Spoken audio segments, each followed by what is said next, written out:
आपण स्वामींचा असा मंत्र पाहणार आहोत। हा मंत्र आपल्याला रात्री झोपताना लावून ठेवायचा आहे, कारण हा मंत्र इतका रहस्यमय आणि शक्तिशाली आहे की याच्या ऐकण्याने तुमच्या जीवनात प्रचंड पैसा आकर्षित होईल।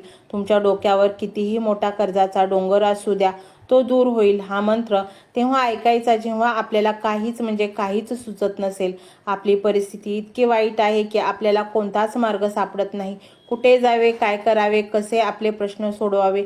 अशा वेळी स्वामी तुमच्या मदतीला धावून येतील। हा मंत्र रात्री झोपताना लावून ठेवा। जेव्हा सर्व दरवाजे बंद होतात तेव्हा स्वामींचे दरवाजे उघडतात, कारण कितीही बिकट परिस्थिती असू द्या, सगळ्यांनी जरी साथ सोडली तरी स्वामी आपल्या भक्ताची साथ कधीच सोडत नाहीत। त्यामुळे तुम्हाला सर्व समस्यापासून सुटका हवी असल्यास हा मंत्र नक्की ऐका। मंत्र काहीसा असा आहे: ओम श्री माया चक्रचालकाय स्वामी समर्थाय नमो नमः।